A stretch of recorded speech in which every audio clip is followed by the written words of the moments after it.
We are very happy to welcome Mark Mulqueen here to talk to us today. So Mark, we have fourth year journalism BA students, and we also have our MA in journalism and media students. So Mark, in case anybody doesn't know him or hasn't met him before, he's presently the Director of Marketing and Communications here at the University of Limerick. So he didn't have to travel too far, but he's still very busy and off to Dublin today, but happy to hang back for some questions and answers afterwards. In a former life, Mark was the head of communications, broadcasting and information for the House of the Oireachtas. So today he's going to talk about that role. He also had some interesting positions prior to that as well. And he was the CEO of the Irish Film Institute and Cork's first arts officer. So a very interesting background. So perhaps you might be interested in taking some questions about your other roles. All over the place. Yeah, great, brilliant. Okay. Thanks, Catherine. How are you all? Great to meet you. Thanks for the opportunity to talk to you. I enjoy doing these, kind of keep your head relatively sharp. So no, it's an opportunity for me. I have a kind of presentation here which is typically flung together in the last half an hour. It's the chaos here. Kind of a rip-off of something I did with the KBS last year, but that was for their business students, and I couldn't actually grasp what they wanted. Actually, would you give us a lecture on communications?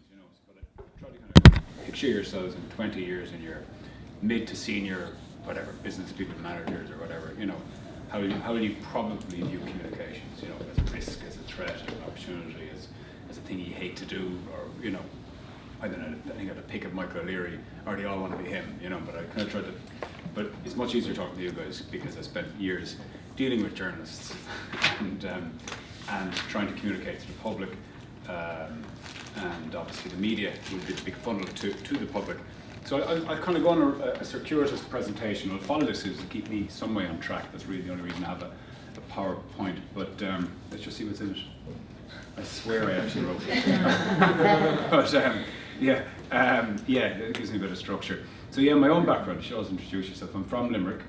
I would have been that kind of kid who was into art and music and smoking.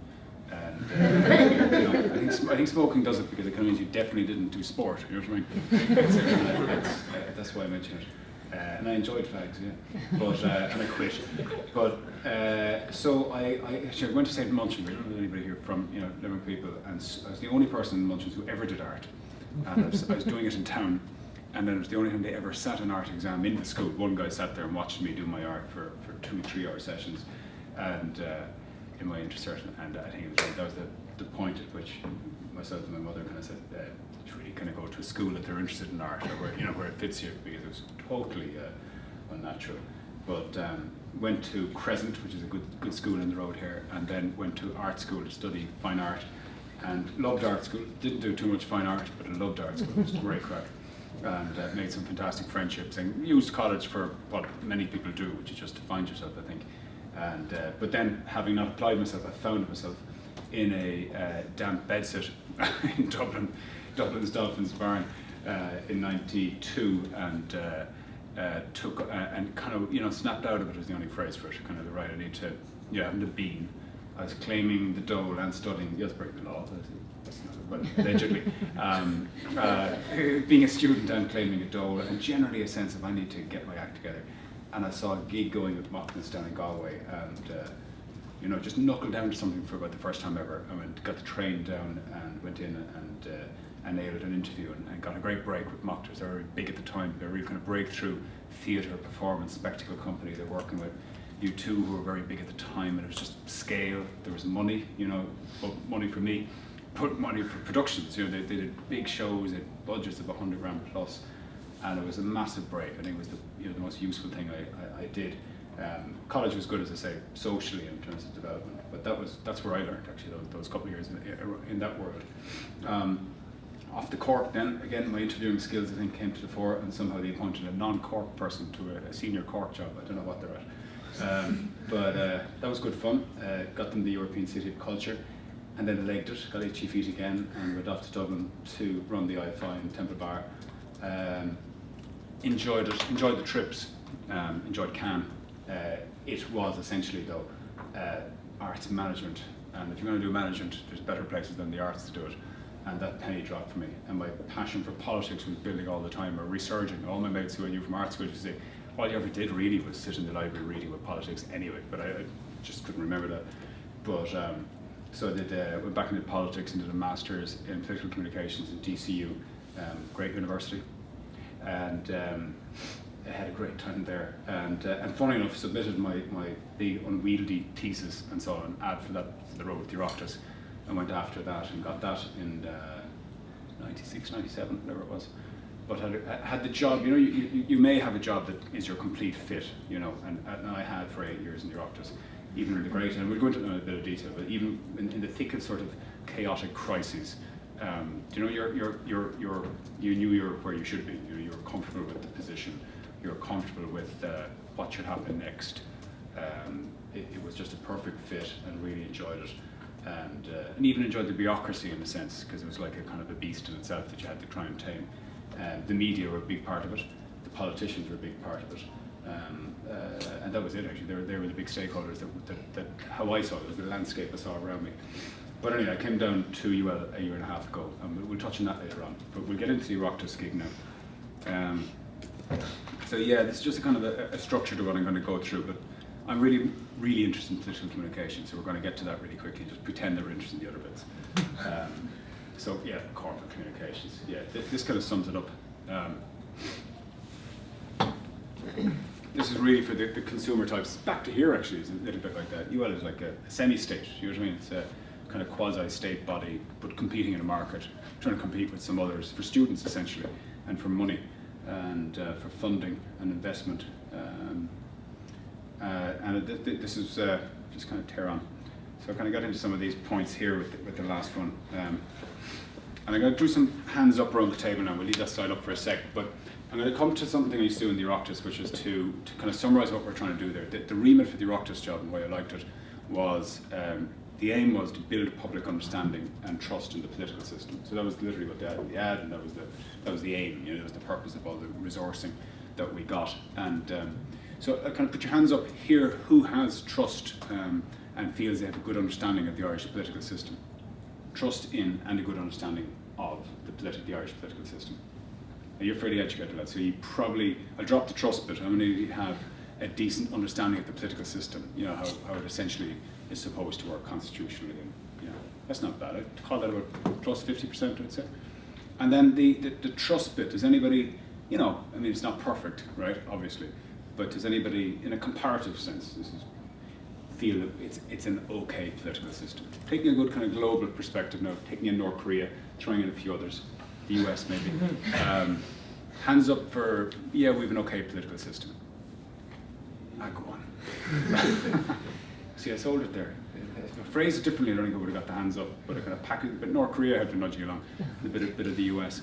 So we'll say a third, would that be stretching it? Or maybe a third, that's not bad. That was our remit, and we would poll that privately and test it. And so what we used to find out was that somewhere between 25 and 30% of people felt and demonstrated that they had a reasonable grasp of the political system. I don't mean being political scientists now, but they just understood what's, you know, maybe the electoral system, what it is they're voting for when there is an election, the essential function of the Oireachtas, you know, the Dáil, the Shannon and its committees. And that's good, like 25 to 30% had a grasp that they make laws there. And then the fundamental point was they understood that there's another thing called the government that isn't the same thing as the parliament, that like just getting that difference, and that you elect a parliament, not a government. That's usually where most people fell down.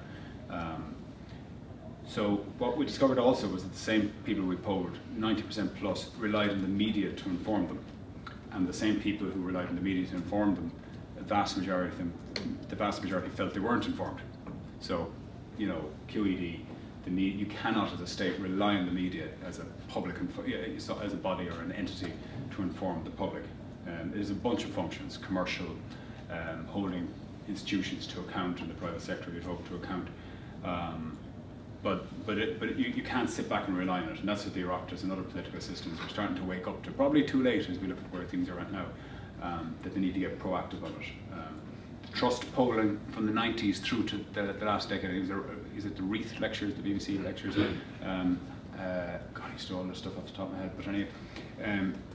As laws for transparency were passed, let's say the Blair years in the 90s and into the Clinton and Blair era, into the noughties and into this decade, as greater transparency, like freedom of information, the kind of Scandinavian model, basically. Lots of information being put out there and being campaigned for by the likes of journalists and others. As they became less untransparent, or more transparent, the state that is, the further trust fell. So they sold it originally as being something that you got to get more transparent politicians in the state, because otherwise the public are going to lose trust in you.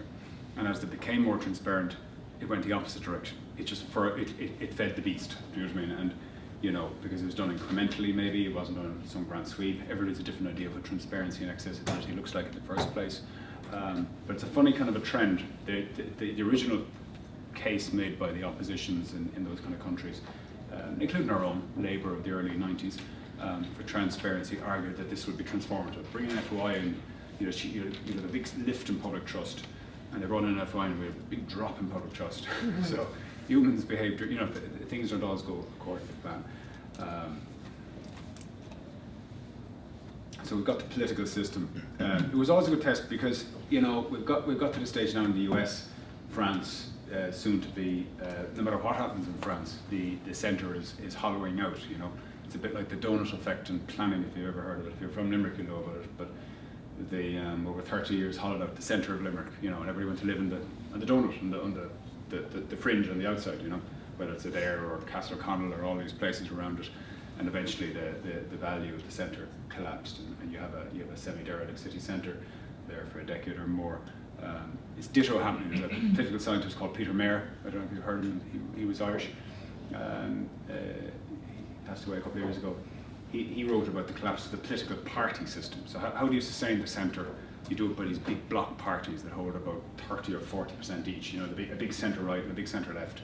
And they kind of sit there and they essentially combine to keep the middle, a big middle in your country. So you've got a general consensus.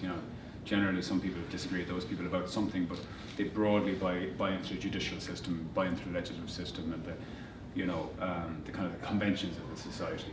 And that's been shrinking, and almost celebrated by some people who like to denigrate all politicians over the last 20 years. But the problem was that not only the trust in centrist politics collapsed, it seems that trust in centrist media is collapsing too. And going back to those Reith lectures, you can see the trust in the media has been collapsing about concurrently with the collapse in trust in politicians. They're very handy. I use the old Reith lectures for a fair few theses and things. They're on the BBC website somewhere, but they're top class. But I kind of come to a kind of a gradually towards a point on this. But so I keep coming back to the trust thing, and I've written a few times on it. And you would when you're heading up the public external relations of a parliament in the recession that we went through from whatever 07, 08 through to 15. So there we were. They hired us, this still relatively young Philip, in to do this amazing job that give him a few bob, he looks enthusiastic, go out there and communicate with the public, and we'll fix this old problem with the old trust thing. And we did go out, and one of the first things we did was, actually the original brief I think was build public understanding and respect for the political system. And I never used the word, and we just dropped it from everything we produced, because you don't tell the public to respect a public institution with the public's money. Just a bad start. But you can build understanding, and if you believe in the theory that lack of understanding, or ignorance, which is a more blunt version of the phrase, feeds misunderstanding and lack of trust, because how can you trust something you don't understand it? Increasing understanding will as a byproduct, diminish ignorance and distrust and build a little bit of common ground trust. But I'd say we're about 10 years late in the whole strategy when I look back at it, and the recession blew it away, and in a way politically, globally and locally as well. We're now seeing the consequences politically of holding things together during the recession. The backlash is underway, as we can see. But the role of the media and all of it during that time, so there we were in the Oireachtas, heading out. We got a big team of outreach people, so we said, right, we're trying to be long term, we'll catch the next generation. You guys would have been in secondary school actually when we went out to schools, and we sent people into schools all over the country. They were located regionally, so we're very conscious of not having a Dublin bias. A lot of non-dubs in the team, so we're very conscious of that. And we went to a 30,000 literally 30,000 students would have experienced the workshop. It was just very basic, but it was a bit of fun, very interactive, passing laws. Here's a limited budget. try and agree a budget when you've got a limited sum, you know, and you want to help old people, you want to, you know, make sure no students pay for fees, God forbid. You know, so you tempt them with we had a scenario where you tempt them with a bit of self-interest, like all voters, you know. So that was the one for the students, avoiding fees. And we had something that's miles away from them, caring for poor elderly people, and it was kind of a test to see, you know, to watch the games we did in the classrooms. But really what they're learning was what a cabinet looks like, you know, a government sitting around in a couple of crises, you know, flinging 2 or 3 types of crises and test them. And at the end of the session, they were good. The outreach team were very effective. We were able to see that they had now grasped the electoral system, the political system, how we make laws, and its imperfections. And then we'd have the local members of the Oireachtas come in and do a Q&A with the kids. All that was scrapped in 2010 due to cutbacks due to the recession, and we shifted tack and went with was me, you know, right, how do you do it? Your budget's been kind of like cleavered, but stick to the strategy. So right, we'll build a TV channel. There's a telly in everybody's house, and there's these yokes in everybody's hands. So we'll shift completely, and we do film everything that happens, or when it's there, we film it, they still do, but the Oireachtas films every single minute of its business. But nobody can see it, because currently it's sent to a couple of broadcasters who splice it down to a couple of 15-second sound bites. And they go for the dramatic moment of the PAC, or some, you know, often not the chambers at all, but they carry on the plinth, which is where the media meet the politicians. And the process itself, come back to try and build understanding, is all that you're joining in the diminishing of it then. So the theory was we'll build a TV channel, and we invested a lot of time into that, and it was good fun as a project, you know, trying to secure our way onto Sky and Virgin, as it is now, UPC, dealing with RT, Serbia. So we forget these things, but we built a TV channel from scratch, and haven't watched it since I left, to be really honest, which is really indicative.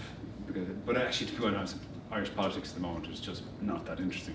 You know, I wouldn't think. I think international politics is where it's at, and maybe we all like to watch crises. Maybe it's a good thing that we're not watching it. I don't know.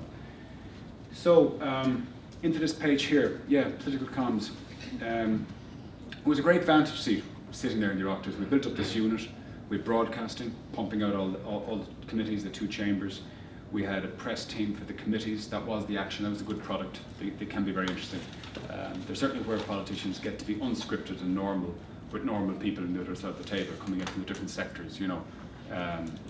And we pushed that hard in the press, and we got a good bite from some of the media in that area.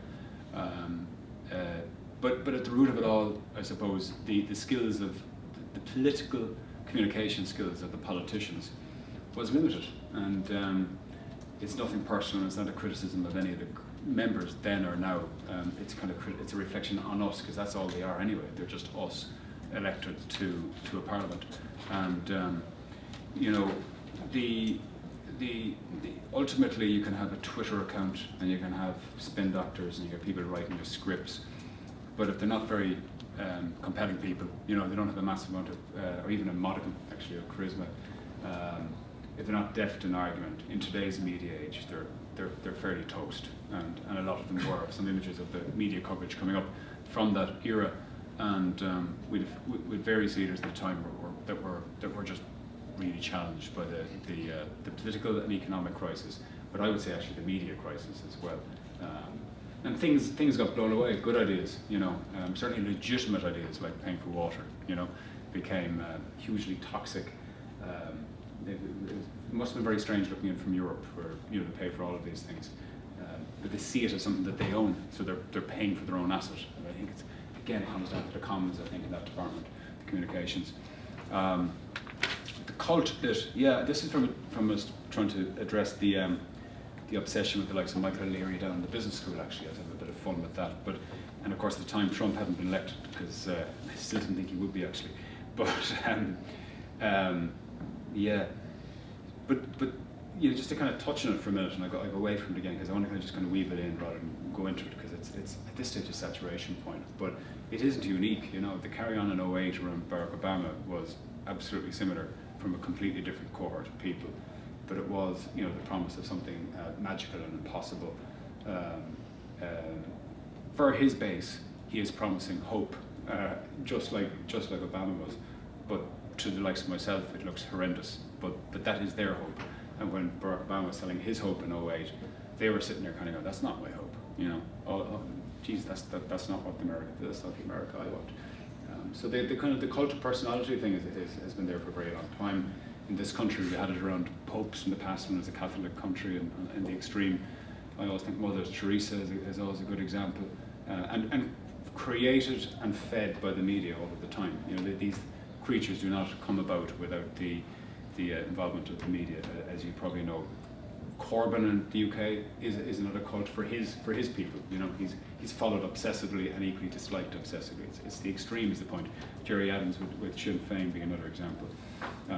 Tony Blair, you won't remember, but he was extremely popular once upon a time, and he's a good example of what can happen to you based on his decisions.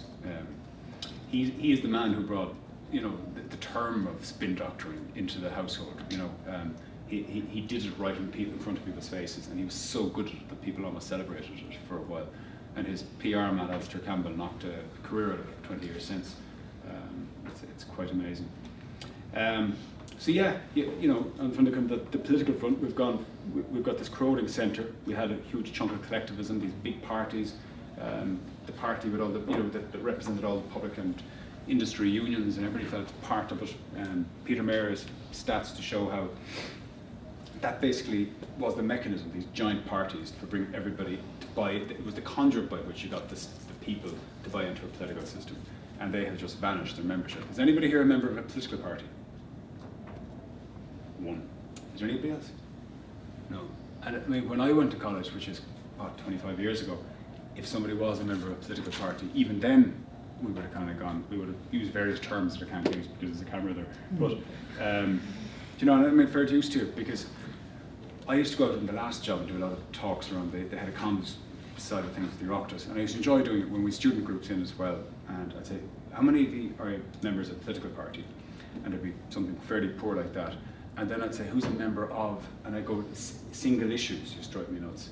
You know, it might be the environment, it could be gay marriage, it could be, I'll give you another one, you know, it could be the 8th Amendment, you know, or like, you know, you go along. But I'd say every one of those yokes is politics, you know, and you're not going to have any impact compared to if you get into a political party and reshape it to suit whatever your primary cause is. That's usually what a politician is or was. Somebody went into the game with 1 or 2 drivers, but they do, let's say, a green party is an easier one. But soon enough they will be dealing with lots of other issues too. But as long as they stay on message and stay what is the thing that motivates them, yeah, they'll be helping people get health cards or whatever it is, HSE cards. But if they stay on message and target their overall goal, it's a transaction, and people have just stepped away towards, you know, I remember I was a member of everything, you know, CND, Greenpeace, Friends of the Earth, Amnesty, and because you know, it was cheap and it looked cool to be a member of them. And I wrote a few letters as Amnesty. Did anybody else do that? Write a letter to a dictator? Amnesty used to ask you to do it. I wrote to all sorts of dictators. No idea what happened to them, but it was great fun. And of course, when I look back at it, cynical and old now, it was just a ploy, because the next thing you get from them was a tap for some more cash, you know. But I thought I was taking on whoever it was in South America wholesale with my letters. It was gas. So there's been that drift. Where do people go from the big parties? They went into single issues. They went into watching the telly. They got consumed by watching Premiership matches, all, you know, far too much. Life just filled up with activity. When you think about it, when party membership was the biggest, it was everybody was kind of broke. You know, there wasn't much to do. It was the mid and early 20th century. What else would you be doing, sort of thing? And they're semi-cultural and semi-social as well as ideological. But of course, the ideologies merged and disappeared as well. We speeded up. So yeah, we went into the age of lots of rights and no real responsibilities, and we're going to suffer now for that, in my opinion. So now there's a bit of a gap for people. There's a gap now. So we've got loads of people being extreme. We've loads of populists, and we'll be late to the table. We always are, but we'll get our belt to it in the next couple of years too. And eventually there'll be gaps in the market for the middle ground. And I remember being over at, come to fake news now, but I'm going to go back. But I just as a kind of quick anecdote, because it's relevant to it. And I remember being over in the House of Lords where where communications directors from different parliaments were invited to meet with the speakers, you know, the chair people of the chambers, Scotland, Wales, Canada, UK. I don't know why we were there, but we're there anyway. And I suppose Australia, English speaking anyway. And it was good. It was Chatham House, where you could say what you actually think. And we were allowed to speak to them first. You know, it was a bunch of room full of very senior politicians, and what they were was people who may have been elected who were now in the upper houses, but they were influential within their parties, which can often be the case. They'd be like the party chairman and things like that. So you had a chance to speak quite directly at senior people, and I was down the pecking order, so the fellow from some people from the other parliament spoke, which is handy. But they were, you know, you should get a Twitter account. You know, was one guy really kind of emphasising. And he was saying it to like a fella, he must have been 71, you know, and there's no way he couldn't use his phone, you know, and on they went anyhow, and you need a strategy, and I got up and I just said, and I still mean it today, and I watch what's happening now, we'll come to fake news, but they got into politics because they're passionate about something. It might even have been something not very good. It might have been like, you know, just being powerful, right? You can be passionate about being powerful. But most of them got into politics in truth because they cared more than the rest of us. The people who went out to public meetings at 8 o'clock on a midweek night, when most of us don't. You know, that's actually what a politician is. That's why I actually fundamentally respect them, because they try harder than the rest of us. And then they get into a system, and the system is what does a lot of it to them. And I remember saying that morning, I said, you know, what happens to you next time is if you're doing well within the party, a fella a bit like me comes along and starts giving you a script, and here's our key points, and this is the party line, and you know, and here's you know, car communications or someone to help you how to speak the way we want you to speak, and the old hair is a bit rough, will sharpen you up if you're really moving up the food chain, and you know, 10, 20 years down the line, you are anything but the guy or woman who got into politics. And you can't possibly remember why you got into politics because you haven't been asked to express why you got into politics for a very long time. You've been expressing an opinion that's been washed and sweated by focus groups and private polling to the point that it's just banal. So then you're speaking things that are banal. So now you have to get people's attention all over again because you're banal. And they have you doing silly things, you know, silly photo calls and things like that. And if you watch, you know, there's loads of good guys and good women in the Oireachtas, I always thought. But I had some kind of faves, like I thought Rory Quinn, I was always apolitical because that was the job and it was easy to be because I am apolitical. But I also thought Rory Quinn he was a very interesting fellow, very opinionated, had ideas about stuff. And could actually say, yeah, not quite right there, which is always a great thing, you know, to be able to admit that you're onto something, but you're not God's given kind of answer to it. But I used to watch him being managed once they got into power, and the opinion was gone, and the party line was there, and the civil service would be feeding it too. The state itself would be feeding it. But when you think about it, 20, 30 years of that was bound to allow something else into the frame, because people just don't listen. I certainly didn't listen anyway. You know, I'd watch it and watch the body language. And that would be interesting. But what they're coming out with was the same old stuff, you know. So that morning in that group in the Lords, I said that all you need to do is go off and remember why you got into the game and start saying it out loud, and then saying it with a bit of anger, and then asking yourself, what do you think is the worst thing about the guy who's on the opposite side? And I would always advocate this: take him out. You know, look passionate. Don't be afraid to be angry. Don't be afraid to go in boots first if you have to. But back it up then, you know, because obviously they'll come back at you. But this kind of washed, sweated, scripted politics, that we have gone through an era of it, and an equally mundane media coverage of that same banality, and it in a way was the seedbed for what's coming next in terms of this extreme, you know, that and that whole social shift. But it's just a thought. We flip on to fake news. A couple of examples of fake news from previous years. This now would you guys would graduate and you look for jobs in newspapers, and this isn't that extreme. It's just the exciting use of the word gobshites. It's kind of like Viz, or it's really schoolboy humour, you know. Look at us for putting a bad word on the cover. Aren't we mad? But serious journalists, by people who probably did courses like your own, studied journalism, were members of the NUJ, there would have been no comment passed on that front page that day. That was indicative of the kind of media coverage, slightly extreme, but of the political system. And go back to when I asked you earlier on, do you think the political system is relatively good? It's like the bus system. Anybody think the bus system is relatively good? Reasonably good. Gets a trillion an hour, you know, or the health system. It's a bad choice, but the health system actually is a different issue, not my problem. But okay, the education system actually in this country stands up to OECD as being, you know, stronger than middle. You know, it ain't bad, and we have a political system that ain't bad. It's not corrupted. The electoral system isn't riddled. You know, you can go into school and your vote will be recorded on election day. The Oireachtas is more transparent than most European parliaments. It needs to be more so, but is on a journey towards being so. The calibre of people is an issue, and I'll come to that in a sec. But that's just simply that nobody, like you guys, are planning to go into politics. One person in a room of about 40 odd, I think it is, or whatever, is here, you know.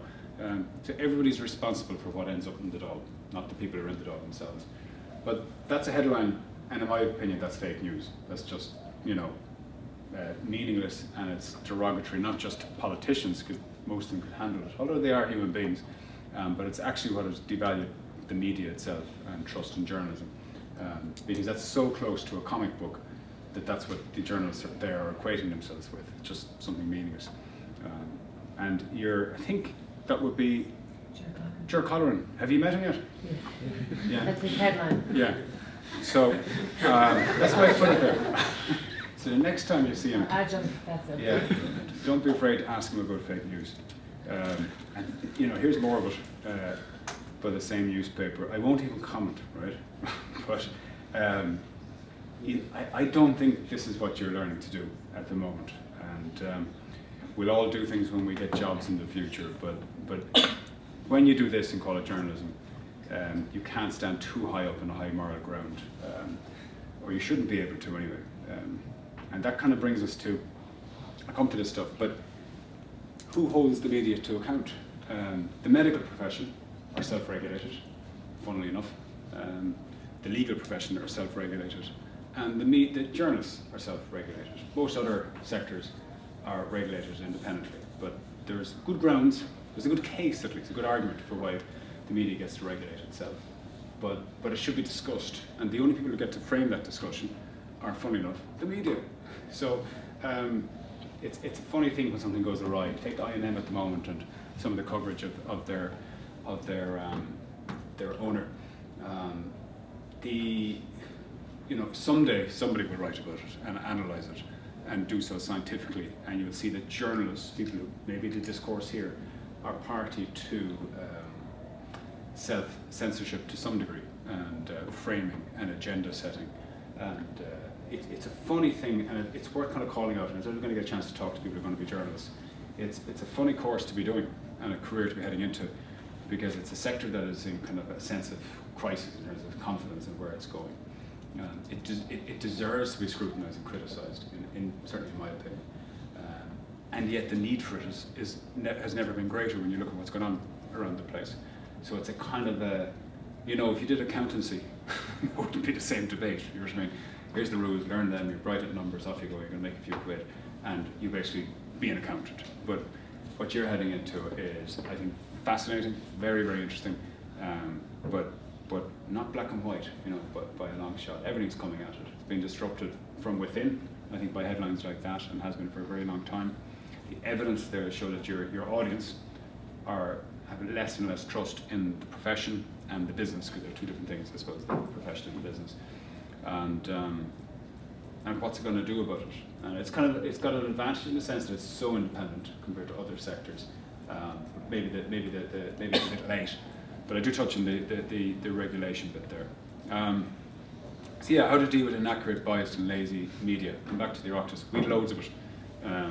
Inaccurate was kind of the norm, to be honest. Almost none of it was completely accurate. Most of it was partially accurate, and some of it was just daft. Often that was down to just laziness, the timelines that journalists worked to, their own just individual laziness, that they had become conditioned towards individual politicians or just towards the political system. That's the headlines like that. You feel you can say that. You wouldn't write it about, you know, most other professions, they wouldn't have put nurses there. Do you know what I mean? Because they're a totem. They wouldn't have put teachers there probably. But they felt that they can do it to that particular profession, which is probably one of the professions held to more account, certainly than the media, politics that is. So it's a funny thing just to kind of to reflect on it.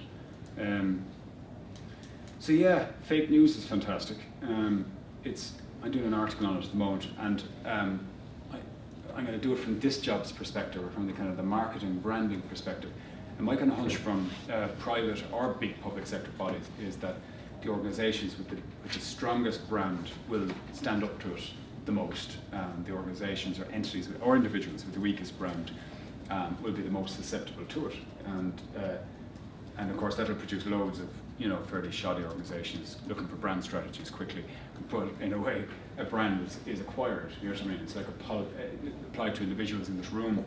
There's people here. We all relatively respect each other, but even individuals are held to varying degrees of high regard. You know what I mean? You can think that person, they're trustworthy. They're really able. Who will we get to do the presentation? You'll all kind of navigate to one person usually when you're in a group. You say, "Blah is handy at that." And it's ditto with politics. If you look at take the government front bench at the moment, you'd kind of, Liam Varadkar, if you could do a poll, which you can, he'd be high on the trust rate. I think Simon Coveney would be up around there too, if I was guessing. Simon Harris's would have taken a bit of a dent, in the last couple of days. And I think they'd be the high flyers. I think there'd be maybe just others I'm not thinking of now. Anybody else think of a politician with an exceptional kind of brand at the moment in Ireland around the parties? Who? Sherlock. Yeah, I suppose she would actually. Good trust. Yeah, there'd be a trust, isn't it? Yeah, because I think the trust is the starting point. I think Pierce Doherty is very strong, because I've heard people who are anything but Sinn Féin kind of go, he's good, isn't he? That sly, ungiving Irish kind of compliment. But I thought so back in the day. So that you can not agree with someone and rate them, which I think is a very healthy thing. So yeah, tell me, I'll throw it to the floor, take a breather here. Who do you rate in the journalism world? Who are the, anybody want to nominate a journalist that you think is kind of top of their game in Ireland? Come on. Even on radio, I mean print, radio, telly, any field. Who? Moncrief, yeah, he's good actually. Yeah, I think he's underused. Yeah, great to have him. Anybody else? Any radio presenters that you think is kind of someone with a bit of credibility? Who you'd kind of go, no. Mark Mulqueen. Yeah, I thought it was Mark Cooper or somebody. Yeah. And print journalists. The old-fashioned kind. People who write every day. Anybody kind of think would hold it if they're invited, like to go and write for the New York Times for a couple of months, or kind of really hit the top of the Irish bar? Anybody? Kitty Holland. Who? Kitty Holland. Kitty Holland, actually, yeah, it's a good one. Yeah. Anybody else? No. Okay. God, I better give you some hope. Have I kind of hammered journalism for the last 10, 15 minutes? Yeah. All right. Okay, I better get the hope bit up. I said it this morning. This is what they're going to say. Jesus, they said you're going to kill them. They have exams to do and everything. Christ. Okay. I really rate politics or journalism. I've always, as I said, a devourer of newspapers, and that's probably why I'm so critical. But I did see in the Oireachtas for those 8 years, both stories getting completely missed, and then petty enough stuff being inflated off the chart. And I kind of go, and then you look at the wider state of things, and you kind of go, this is just pure low-hanging fruit, laziness, and you'd be kind of angry, not at the media, but kind of for it, because I'm a fan of it, but it kind of, and like take prime time on Monday night. I mean, that was journalism, that's journalism, and journalism at its best, I would think. I thought someone was going to nominate the primetime team. I know they operate as a team rather than they tend to kind of posit an individual out front, but I mean, that's on the scale that's public service journalism, that must have taken a lot of resources, because you get rebuffed when you go looking for stuff and you have to analyse a lot of data. I remember doing a talk down here actually when I was in the Oireachtas. It was an FOI seminar, and it was a room, must have been the journalism school I suppose, and Emily Riley was then the ombudsman. Gavin Sheridan, you heard of Gavin? Yeah. And and a few other people who I've forgotten. Conor Ryan, who's now at Primetime, was at the Examiner, right? Yeah. Conor Ryan, yeah. Yeah, good journalist as well. Were there, but I did a kind of, I said, I go against the curve, and I'll do the critique of the media's use of FOI, and I had my data from the Oireachtas, which showed that, you know, by a country mile, it was like 80% plus, all the FOIs were about food and travel, food including beverages, you know,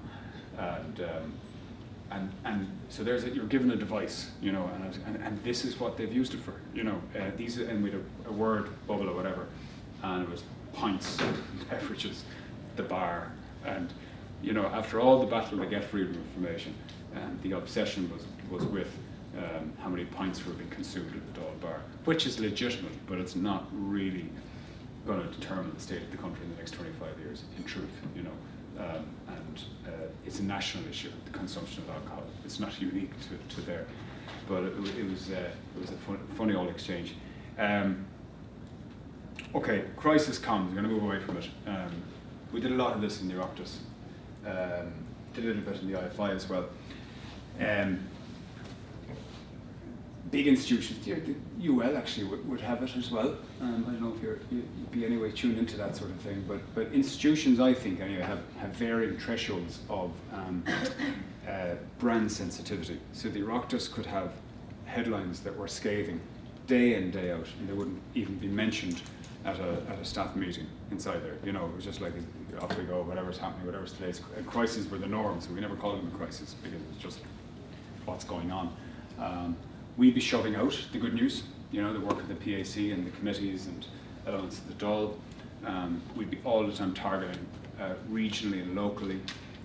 We all saw it strategically that there's two ways of communicating, direct and indirect. So direct was what we're going to build, big social media accounts, TV channel, better web, regional media reports, our own direct message to the public, and then and it was, I suppose, my strategy. We framed the media as the indirect, so you're going through that filter. We brought DCU in, actually, mentioned him again, to do a media bias analysis of the coverage of the print media, and it was a great little study. We didn't put it out because it would have upset the media and they got us into more trouble, but it kind of framed that whole indirect thing, and that it's a filter, and we could see which media generally covered the Oireachtas with a negative or positive bias, and obviously there was nobody positive. It was the varying degrees of negative, and it wasn't the obvious newspapers. Come back to Ger Colleran's newspaper that were negative in the extreme, actually, because they actually didn't cover politics at all. So it was, you know, the nature of all surveys. They can be imperfect because of the way they seek information. So there we were with our crises. And it's kind of all organisations, as I said, have a threshold of sensitivity. The Oireachtas had a tough neck or whatever. It was it would have to be serious to get it discussed at a management meeting. Resignation stuff usually, not ours obviously, but politicians. I remember there's issues around protests at the height of the recession, and it was the coverage of some people getting through the gate and getting into the compound, into the building, which implied, it went out in international media on some of the agencies, the PA, AP, that the Irish Parliament had been stormed, you know, because Greece was going through serious issues at the time, and about 3 fellows had got onto the plinth, and the guards had kind of gone, get out, and they went out. But the portrayal was that Irish democracy was about to be taken over. That actually kicked off a big crisis, in the sense that at the time the issues with the bailout were so sensitive that Ireland needed to look like it had its act together, that it was still there, and it was a funny one. The Irish media actually covered it accurately, but one of the agencies sent out a dramatic story, and it took off like wildfire, and it really spooked the currency people, you know. And that's why we had to go after that, to be honest, and make a point of it. Back in the days of the IFI, so there's a cultural institute. They get a completely different treatment in the media. If you ever interview somebody or hear someone in an arts show, there's no scrutiny, there's no questioning. Let's say nobody goes to a play, or it's not very good. It's handled in the most sensitive manner, and they never really, it's just soft media, basically. It's a little bit like business pages, if you notice. Business journalists, when you get an interview with senior people in industry, give them a very soft interview compared to political coverage. Take Hewlett Packard probably today. The media may not even get to speak to the people making the decisions, and probably have no right to. Whereby a politician, of course, the media have a right and are required to get in, and the people on the other side, the politicians, are required to go and answer questions. Huge decisions have been taken this morning with a part of the country, and the people who made the decisions, they may not even be in Ireland, let's be honest. But so there's a different threshold, both of the brand sensitivity, but also the way media treat different brands. So they go at the arts. I always thought in the arts it was like ridiculously soft. Like 6 people could have been at your movie, but you'd be on the arts show and they'd be saying, go on, keep going, keep talking down the mic. A few years later, I used to be out there talking about expenses, and you'd be kind of holding on for dear life that you came out of the interview without being murdered. And I do notice today with industry coverage, there's a kind of and it's not Michael Leary's the extreme, but you see the behaviour of the business journalists. They kind of roll over and get kind of tickled. They're very grateful for any of the big PLCs to talk to them at all. They're very controlled interviews. You won't be mentioning this, that, or the other thing. The way AGMs are covered with business journalists are, again, very, very careful, because they're very conscious of losing their access if they upset the large industries. The small industries, not so much. And then I'll touch on UL. It's a different thing, very different thing to the Oireachtas. There is no PR really on a daily basis, and it shouldn't be. You know, we're here to provide an education service. That's what universities and ITs do. And every now and again they have a bit of a crisis PR. There was a bit of a crisis thing with the local newspaper last year. And it kind of happens on the side, the actual daily business and the daily status of these institutions, a bit like the Oireachtas, just trundle along, but whereby the Oireachtas can handle the more scathing and inaccurate headlines. An institution like this, which operates at a very, very high trust threshold. So it might be very interesting, or to the average punter living 20 miles up the road, they're not kind of going, I wonder what's happening in UL today. But they expect it to be operating to the highest standard and the highest kind of ethics and efficiency and all of that crack. The same punter, if they tuned in and said, what's happening in Leicester House today, they visualise them doing anything other than something like the public good. So everybody's operating from a different perspective in that sense. And when an institution like this one has a problem, it may be tiny in a kind of a national scale, but it's actually really big because of that sensitivity. Your skin is so much thinner to the skin of a political institution. A bit like the private sector. You get a bad story about a big multinational in the region, and what happens behind the scenes with their PR agencies and the likes is incredibly sensitive, deeply sensitive. So it's a funny thing just to kind of observe as you move about. You see the different treatment from the media and the different response internally in these institutions with their private or public sector. I've seen all sorts of media. I could give you many examples, but probably very conscious of the camera. We've brought journalists to the press council repeatedly back in my day. And you'd have a situation where you'd have completely or almost completely inaccurate media coverage of something, right?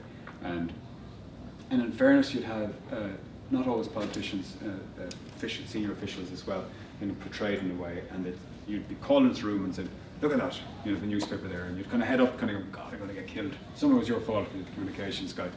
And essentially, it's what are we going to do about that? And you kind of go, and I'd always generally just say, well, listen, I'd always try and slip into the conversation, even if it was very heated. I'd say, well, we have a free press. Because I'd kind of go, that's my defense to it, because I can't actually go out, capture the journalist, and do to him what they might do in Russia or something like that. So I said, we have a free press, fill in the blank, whoever's there. So we could do the press council, and what we'll do there is we'll write up our case, and we'll send it up to the ombudsman. He'll send it to the press council. In a couple of months' time, they'll rule on our complaint. Blah paper had a headline that was wrong. Paragraph 6 said this, it isn't true, here's your whole case proving why it's untrue. We sent them this information and they ignored it, which would be a very common thing. Just screen out the briefing that you'd give to the said newspaper. And they'd write a kind of a correction in strange font halfway into the newspaper, months after the damage. and I could all see the boring work of filling out the forms as well. So I'd be kind of going, just like, don't bother, do you know? Or I'd say what I do is I'll write a scathing letter to the editor, and generally, in fairness to them, they'd carry it. And I just really write it. I should have brought some examples, as scathing as I could letters, and it was good fun as well if you like writing, you know. And I often do. No, really, I should have brought some examples because the lad in my old colleagues were kind of really enjoying yourself there, and I'm like, yeah, you know, and it's way too long, like everything, you know. I'm kind of right. They're not going to carry a letter for the whole page of the Irish Times, so I have to cut this down there. But they would carry it within 2 days, and then as we got into the game, the height of the recession, we'd get that text, we'd put it on the Oireachtas website and push it out across social media and say, letter issued to the Irish Times today, or said newspaper, the Irish Times particularly. We hope they'll carry it, and we send it to all of the politicians and all of the media as well. And that meant they would carry it because we'd exposed the fact that we sent it to them. Because what was happening was we'd send a letter criticising and pointing out the flaws. I remember writing with the Irish Times actually, and it was about a Tim Pat Coogan article. And the pushback from the Irish Times, which I would hold very highly in Irish context, was serious, and it was out of respect for Tim Pat Coogan. That was that, you know, they weren't. It was kind of like, go easy with you, you know, a bit of, you know. Yeah, he went in hard, but listen, we've taken out that paragraph and we've taken out that line. You're very scathing there, and I think it was kind of like a Friday or something. Grand, sure, great. I got a letter in at least. But they were, and I kind of liked it looking back. It was kind of folksy. It was like, you know, we'll take your bit of a pushback there, Mark, because we're the Irish Times and we're meant to. But he's a bit of a kind of a pillar of our industry, and we're not going to have you, you know, completely bash him. And I probably had gone in a notch too hard anyway. But the objective wasn't really to take him out, but it was to say to people who write completely poor commentary that we'd shifted gear and we're going to call you out on your poor commentary. And it just produced better commentary. And in truth, with my colleagues, we'd often see good, really scathing critiques of the Oireachtas, and we'd often kind of go up to my colleague, the PRO, and we'd be in deep crisis, and I'd say, and she said, "What do you think?" And I'd say, "They're on the money." And I said, "Absolutely," you know. And I said, "We go for coffee," you know, because like we've nothing to do there, and I'd say, tenor says we won't hear a word from said quarter, you know what I mean, because they've nailed it, they've got their facts right, and there won't be a peep, you know, and there wouldn't be. And if there was, they have nothing. There's no letter to be written there. There's no complaint to be written there. You have a problem, you know. And that happened quite often, just to kind of tip up the scales from the other side.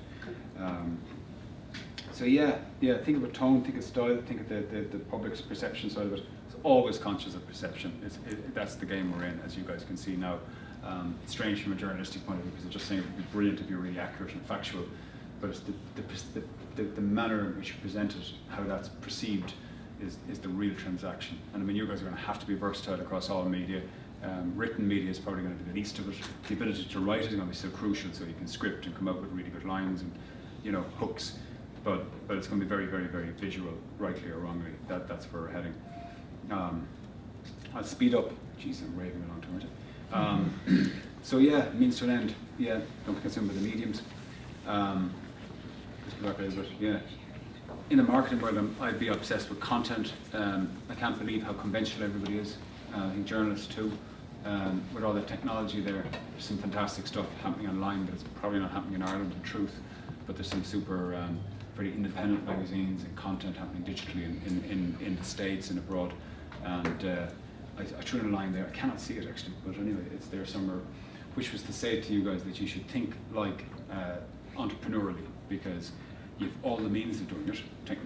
That's what technology is there for, to be used and abused and exploited to the end game, which isn't the technology, it's the actual journalism.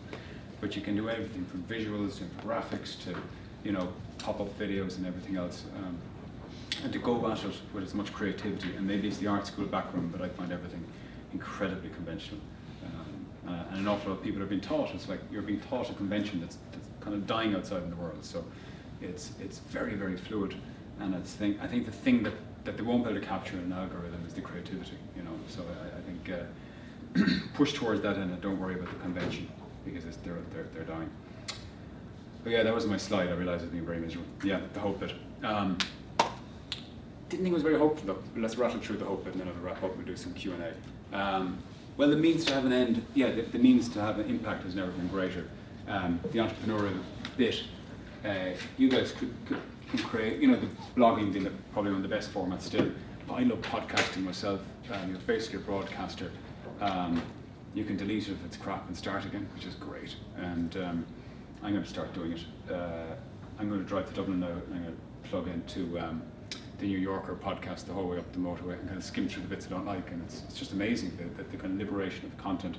It's shocking how disposable it is, like the quality at the other end and the people who are making it, but that's the area you're in. Yeah, institutions need to change hugely.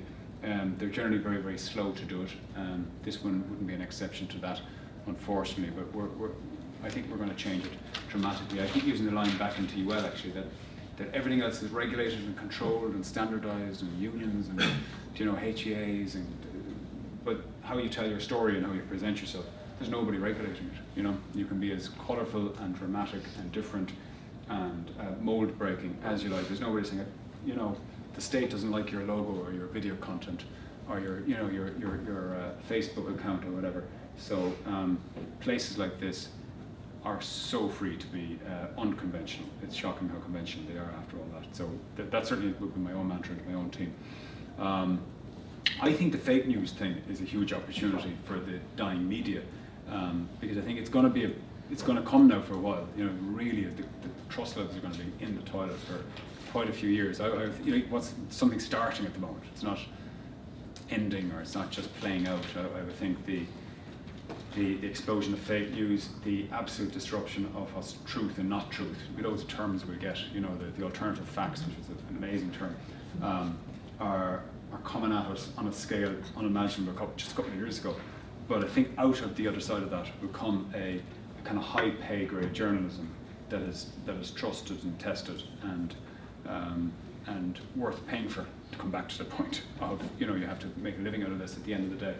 So maybe stay in college another couple of years, do a postgrad in UL. I do think out of fake news, because we've been in it. That was my point of the slide of the Daily Star. We've been getting fake news for years, rubbish and kind of spin and, celebrity news and all that, all guff. And the need to know what's going on doesn't change in all of that. So people who can produce well-made, accessible information, journalism, will come back to being valued. It may not be through the institutions that you may think you'll be working for because their construct is just shaking, but it'll be something else. And that's where the entrepreneurial bit comes in. And ultimately the skill of telling a story is what everybody's after. Most people can't, come back to my mention of the accountants. It is an amazing skill, and it's the skill of writing that then allows you to speak to camera and to do radio. But I do think the writing is the first piece. This is just a line I have for the other group, but I do think it. I think your own presentation, infallibility or fallibility. There's a kind of gap in the market for being kind of chilled out and talking to people, and it's a hugely important part of it, how you present yourself, how you influence people. Thanks, I'm exhausted. I went all over the place there, but I'll get some questions out of you and I'll G up again. Have your water. So we'll definitely take, and you have time, do you? Yeah, I have, yeah. So, questions? Okay, Sarah, your hand went up first, and then we'll take Brian. I was really started yesterday with Guardian, and I was talking to her something along with sales stuff, activism is. Yeah. I was giving an example of Live recently in New York, took the opportunity with Uber's friends to set up 1 million, I think it was, in funds for refugees coming over. Yeah. Where issues getting stuck at airports, and Uber tried to top that 3 million. So kind of what you're taking that was like not kind of activism versus the old question we were selling and kind of pure and something like that. Can you just talk us through it a little bit more, will you? Sorry, Yeah, okay, so so basically Uber undercut organized the business and the taxi drivers and stuff in New York during the protests, and taxi drivers went on strike, and they didn't go themselves. And basically the CEO put a thing on Twitter basically saying that the Ubers were going to be cheaper than ever before, and regular people were taking Ubers instead. So Lyft, who were the main competitor, decided to fund to help people, refugees or just people who are stuck at airports, immigration, to just basically giving free lifts and like or set the fund or some scriptures 1 million anyway. And then Uber tried to outdo them and they set the fund of like 3 million. And then you have other people as well, like Airbnb now offering accommodation to that. Just one Airbnb offering accommodation to some airports. Yeah. So like basically, like, what do you think of the idea of activism now being like the thing that sells everything? I think that really kind of. It's just amazing, isn't it? Isn't it like how going back to my innocent days and my little letters. I just forgot all about that until very recently. My university carry on. Just really secondary school actually. But how you're right, it's activism, the manner of activism being hijacked by being hijacked, But first thing is call it out for what it is. Uber hijacked activism. Be good art, and they're getting away with it because they're getting to get away with it, and I think it's very smart, very bad language. Capitalizing on Yeah, it's smart, but it's what? It's like something going on here in the last few months, and I said to somebody, it's cute, but it's not clever, because like it's a stroke, but fundamentally it's corroding something that'll come back to bite them ultimately themselves as well. Because as they mature into a company, they want all the trappings of other big companies, which is kind of market domination, ridiculous wealth, very little regulation, and they'll get there, but they may not, because the level of disruption now is something that the companies they want to ape never experienced. So if they want to, conventions they sit on, and they all sit on conventions, they all rest on conventions, will be disrupted too. So no, I thought it was absolutely shallow, and that's why I've kind of landed with rights and responsibilities. It isn't this kind of. But the day Trump was elected, it was a daft thing I did, but it's just so kind of I don't know, kind of gutted really.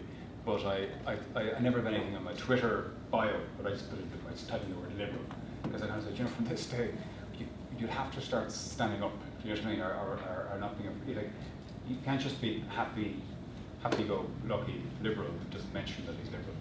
I think you have to kind of front up now for about a decade. I think everybody in their own way, and I don't mean just bloody Twitter bio, obviously, but I do think bull like that needs to be called out very, very aggressively, and I think that's where there's the gap in the market, because we're in an era of such BS, fed really and inflated by what technology has allowed us to do in the last 10 years. Just 10 years ago, really, that fake news couldn't have happened. Do you know what I mean? It's probably 5 years ago couldn't have happened even. So this is extremely fast, and you can look ahead. I think the source, the people who are advocating fake news, if I was in the business, I would unleash a fake news campaign on them, and destroy their brands, But it will be kind of a zero-sum game, and then out of it will come trusted brands again. But I think it's complete bull by Uber. You're not allowed to criticize Uber because they're Limerick-based, and they created a couple of jobs, by the way. You won't read any criticism of Uber in your local media. Right. Ryan? You talk a lot about fake news. What, in your opinion, is driving the motivation for that? Why has it become so popular? Well, content, the explosion of too many platforms is the story of the last 10 years. And we used to see that in political communications where there's an opportunity, because I kind of go, look at them, they've created these take away from print, just go to broadcast media. They've created all of these 24-hour channels, right, whether they're radio or TV, and really the world doesn't work like that. It doesn't flow out really, important events at that scale. It's not a production line. So a lot of times it's padded out with rubbish, but mainly celebrity news and sports news, ridiculous analysis of some fella's calf injury or something like that. I mean, seriously, I just drive along kind of grumbling. It's kind of infantile half of it. I don't mean just sport, but just the over-analysis of banal stuff, and that is that's because space needed to be filled. It needs to be filled, and ever more space needs to be filled, because then along came the social space, social and digital, and let's be honest, we'll all read all sorts of rubbish because we're all become addicted to it. So it's only there because there's a space for it to exist, but I think it's also orchestrated. I chatted to John Williams, actually, the new RT guy, I think it was that conversation, mentioned there really are like these factories in Balkan states where they're producing fake news. You know, lots of people in our own generation sit around with PCs getting paid to make up stories. And I remember hearing whoever was chatting was telling me about this, and they'd been there. It was him because he was previously with the wasn't it? There they all are. And he'd got a walkabout, and he was kind of going, "What are you doing? Oh, we're making up this story here." And I was saying, "Yeah, do you know, back in my art school days, I would have probably been, if someone said, you know, a couple of £100 to do fake news for the afternoon," I would have said, yeah, give me the loot. And do you know, so it's and you can launch it and send it out there, and you can track it, and you can do analytics, and you can see it propagate across the system. So it's being paid for. You know, literally people are campaigning through it and taking down people. I think the new candidate in France, Macron, he'll be fake newsed and he'll be taken out. Unfortunately, there's really something very disruptive going on. You know, because I take on the mid-right of centre candidate he's toast. It looks like. And out comes then someone from the same corner, but as an independent, another, you know, plausible centrist candidate, and it's like a kind of a boxing ring. Okay, we'll send on another one, and he must have done something imperfect in his life, and that will be taken completely out of context and fake news, or semi-fake, which is the other category. Pretty grim, isn't it? We'll just take Cillian, I'll come back to you then again, Mark. Cillian, you have a question? You were saying earlier that there's certain areas where the Oireachtas could be more transparent. Yeah. What kind of areas? Oh, the receipts for expenses, which that's the last one really. Everything else, if they clock in and clock out, and they're more transparent than most public sector employees. You know, most public institutions don't publish the attendance record of their employees on the website. So they're more transparent than the rest of us. Like, we don't publish your attendance records on the UL website. You don't want us to do that. So yeah, the expenses is what's left. Like what we did, I think more importantly, was putting the voting records up there and the previous voting records. That's what your power is. You get elected to have a vote in a parliament, in a chamber. Like if you look at the States, because it is more interesting, more dramatic at the moment, having a vote in the next 4 years in their two houses is a very, you know, you're a serious responsibility what you do with that vote, because you're going to be letting a lot of things that would be fairly irreversible happen, or you'll be held to account that you tried not to. You know what I mean? You exercise that vote. That's the real currency that they have.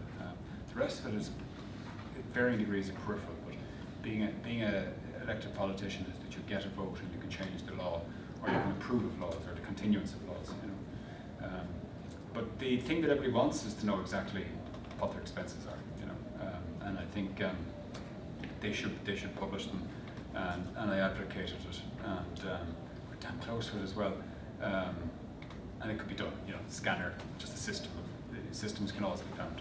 And you would have a little wave of titter-tatter and coverage of it, and we had this fella, he had a donut with a coffee when he was in Brussels, but really that damage has already been done through different types of coverage. I don't think there's no additional damage to be done, just a different type of damage.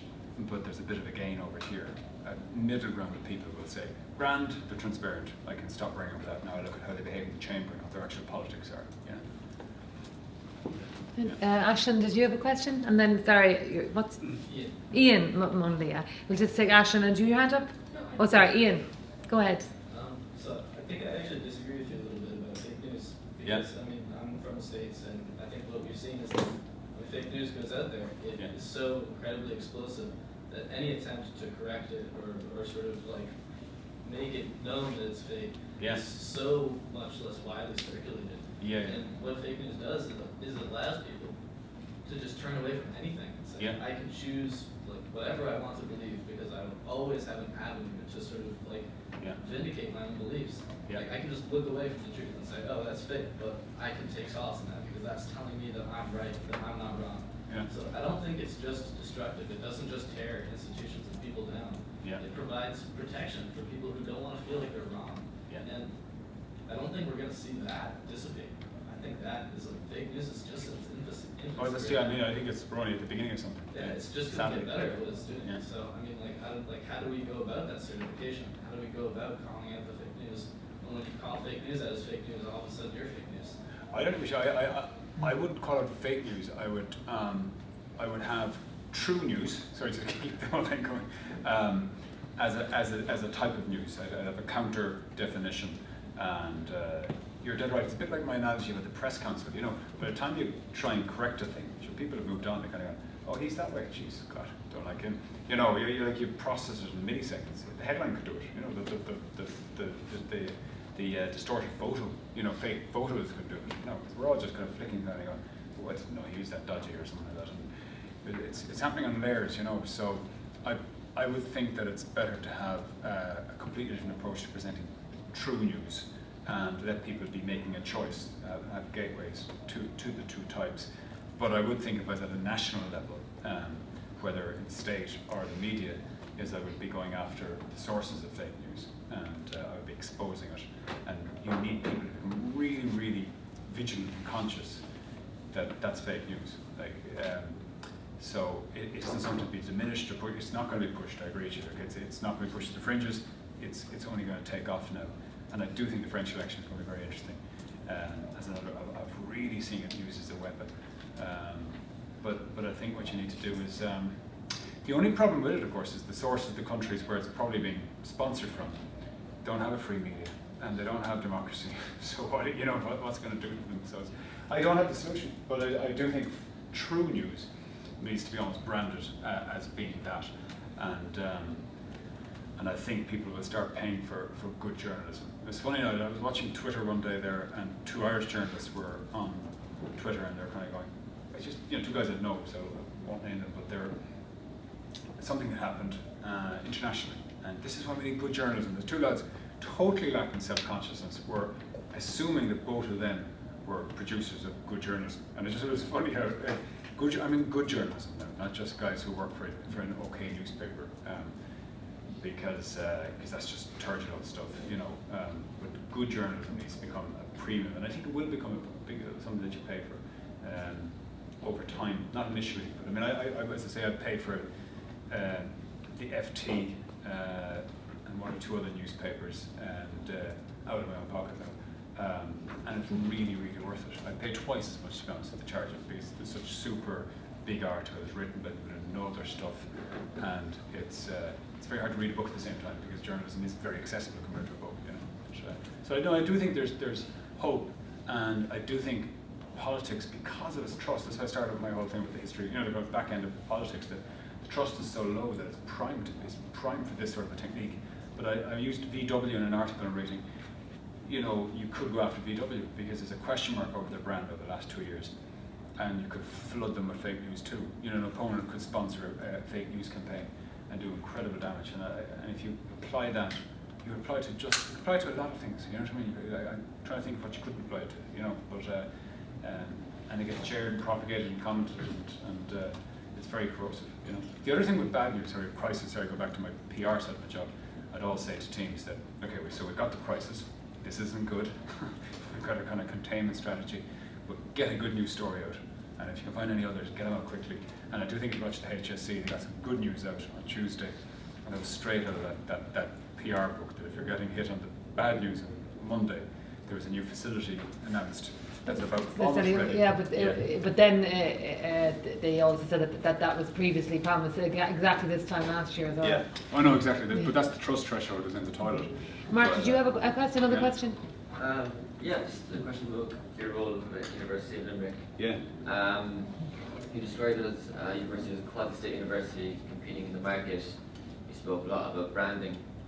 Do you believe universities are putting profit before students these days, and that creating brands become more important than actually educating them? No, but I think you guys and people like me make a choice about universities partly on their reputation. Not really at undergrad level, let's be honest. You know, we know that most of us go to a place near to where we're from, you know, it's cost. And they all generally have similar programs anyway, so unless you have an interest in art or journalism or whatever it is, yeah, you're not going to spend a fortune to go somewhere far away, somewhere close. But as you get up into kind of masters and MBAs and all this kind of crack later on in life, or maybe not later on, you know, maybe straight away, brand reputation comes into it. Like if you meet someone with a Harvard on their CV, people do kind of go, geez, Harvard, you know, that is just pure branding. I mean, it's straight out of the industry field book. We're not in that league, you know, and Ireland doesn't have the HE marketplace that the UK has, thankfully, you know, because over there universities can be a couple of miles apart and they can be very commercially competing for the very same 18-year-old, let's say. You know what I mean? We're not, you know, somehow in this country we don't do planning very well. We didn't manage to build a couple of universities in each small town, though. So we're not in that market at all. No, I think it's, and there is no profit, so there's nothing to worry about there. No, I think business-wise, it's a very good model actually. It tries to make as much of it as can. You guys see it through the cafes, and you know, it tries to keep its own expenditure within its environments, and then put them back into essentially, you know, the infrastructure primarily. And the people are kind of state employees. That's what we are. So the state employs us, but the place gets to invest in it to get the funds for its other unique selling point, which is its campus through trading. But if you want to grow bigger and attract more students to your programs, there is a brand challenge for everybody. Ours has to do as much to do with Limerick as to do with UL, and it has to do with young people, and that's a very broad term. It can be, you know, 5 or 25 or whatever, and their expectations of a regional city compared to going to a capital. You know, some people want to go to you know, London or whatever versus Limerick. It's a huge choice. So you need to have a reason. You do need to have a strong brand. But when I mean brand, I mean your actual reputation, not something made up. And you can influence your actual reputation by telling stories that are true about yourself much more effectively. And that's what my team, that's what we're trying to focus on. And so UL's media coverage up to very recently is almost all regional and local. And if you have saturation exposure into the Midwest, which UL has had for 20, 30 years, you're gaining, there's nothing being gained by that more coverage in the Limerick Post and Limerick Leader. The Belfast Telegraph would never cover a story from the University of Limerick. And that's not too dramatic now, but I'm saying picking Belfast rather than something dramatic, you know. If they do, maybe a researcher there will say, geez, that place. And you know, you're trying to build that reputation. So when our academics comes looking for someone to work with in some research, they don't think, I haven't even heard of the joint you're from, pal, you know. So they might say it quite like that, but subliminally, you know, if somebody comes from an institution with no reputation, you're not as interested than you may be in someone with a serious reputation. That's really what I mean by brand when it comes to universities. Daniel? Just going back to the point on fake news, it's quite interesting, but do you think that organisations and news editors higher up will actually tend to want to get rid of fake news because it's a big revenue for them in terms of sharing clicks and things like this? Yeah, I think they're very short-termist. Yeah. They won't turn away profits, like, do you think? Yeah, I think red tops will they're not. I think red tops are the source of a lot of fake news, the original kind. That's why that slide up there. I really do. I think you could. I just threw that in for 2 seconds. The Irish Daily Star front pages, and there's just piles. I could have done the Irish Mirror, any red top. Well, why do you think they're fake? You spoke a lot about calling people out, and so regardless of the language, and if we all agree it's quite sensationalist use of Scotch, but if they're seen, just, I'm sure if Ger Colin was here, but calling out the government for not doing what they should have done. The other one was the Roma arresting a child. Maddie's body found in Ireland. Okay, well, yeah, that was okay. But the third one, the Roma child, like arresting a child because they had blonde hair and they were living with the Roma family, shows guarantee for not doing their. Just if you could explain that, why you think that's fake news as such. That was actually a different one, but I think the Maddie one is completely untrue, as it proved. Yeah. Okay. And is seriously irresponsible, and on an exceptional scale. When you think of the story behind that, it's like if any other profession did that, like if a TD had stood up and said that he or she would retire the next day, you know, resign, whatever the word is. I think that's kind of off the chart, and I do think it's only just an example. As I say, you could Google any one of the red tops and you get this stuff. Or I think even more importantly, you'll get headlines about Corrie Star found in car or something like that. The same day something seriously important has happened. And the front page, they're presenting this infantile information, is the only word for it, or story to adults. And they're calling it journalism. And I really do think that it's in all our interest that we get better media scrutiny. And I think calling out, so the second one, on the Roma child kidnap cock-up, I just think it's deeply simplistic and sort of invasive. But maybe it's me about children. I think things could be handled more sensitively by the media when they're doing either of those stories there. One is just completely untrue and the other is deeply insensitive. And I think this one here doesn't serve anybody.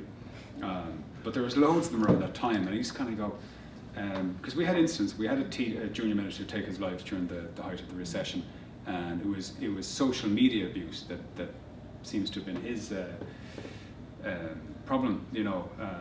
And obviously we're all made differently, you know, our wiring, you know what I mean? Some of us have can take a lot of abuse and others can't. But I always remember that was a moment in time when I was working there. I thought, Jesus, like, but the conditioning for the idea that you're free to do whatever was being said to the guy didn't start with social media. It started with this sort of coverage. The idea that there is one rule for the rest of us and a different rule for these people that we elect to our national parliament. And I do think that, you know, being not very good at your job, which is probably their biggest crime, that bunch of people there, you know, and the inheritors of probably years of economic poor decision making, we got to the point of coverage that was inflammatory and encouraging, you know, the sort of abuse that was heralded to people. And nobody here is a member. One person's a member of a political party. You know, is the political party in Ireland? No. Okay. I just realised. Sorry, I checked that. So I do think we're at a kind of a crisis. We've been coming to the crisis, but we're at it now. And I think your profession, the one that you're heading into, is hugely interesting. Like, it's just, you know, it's funny and I'll wrap up now. But when I used to go to art school, when I went to art school, we had a guy who was lecturer. So he was great. But he used to tell us every time. He said it very positively now, but he'd say, "Do you know that 90-something, was it 92 or 93% of people who study fine art never become artists?" We're all sitting there kind of naively kind of, be an artist. And you know, but he was a great kind of, but in a kind of way, your profession, it didn't bother us because we weren't there to become accountants, if you know what I mean. We're there because we're interested in the thing and we're very passionate about it, or some of us were. And some of us went into theatre because we weren't actual visual artists, it turned out. I was there because I thought I could do, I went to the theatre originally because I wanted to do huge paintings, and I'll build sets, and they'll be my giant canvas. You know, very naive. But, and in the same way, I think your profession is so disrupted now that it's kind of, back then we were kind of like exceptional. Everybody else did a course, and there's a percentage that most of them went on to work in that area, you know, whatever it was, engineering or whatever. And then there's this thing that you'd get very high, you'd get high points for to go into art school to graduate with something that was useless, you know what I mean? But you actually were learning how to be creative, how to disrupt, how to question, how to always learning how to challenge the previous norm, because that was always the idea of art, to kind of challenge contemporary art.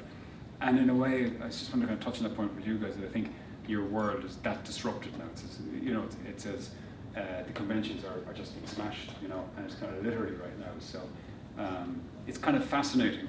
It's very important as well. Now, art wasn't, I really don't think it is, and that's why I got out of it. But I think politics really is, and I think the media really is.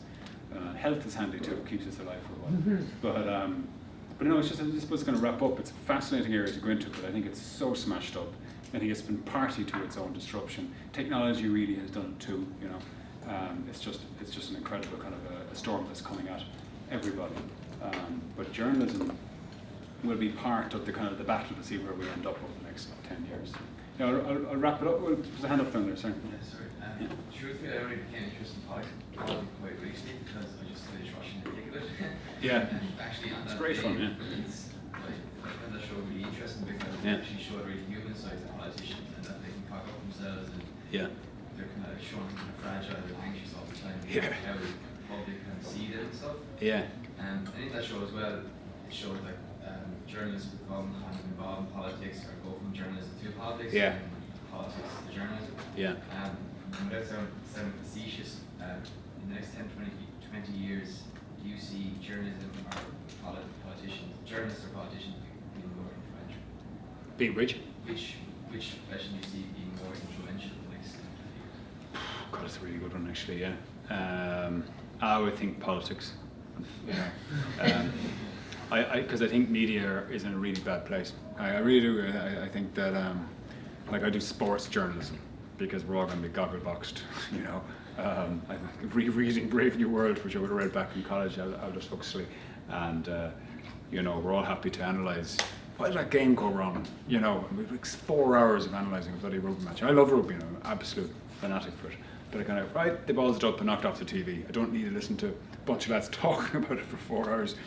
And I mean, they barely give an hour to the prime time on Monday night. I do think we're we have all our priorities, including the media, all over the shop. But I think politics will ultimately always matters most.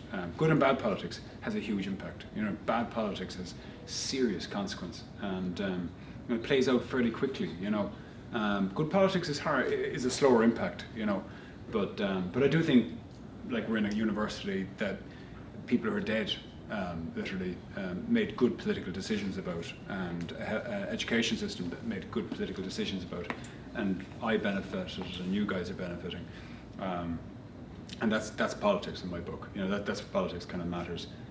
I think the media is going to be just an interesting space to see what stands up as being the media in about 10 years' time. What's left to call itself the media? I think it's very dramatic, you know. But it's very interesting as well, coming from someone who studied something that had no future in it, and no promise of a future, which is art.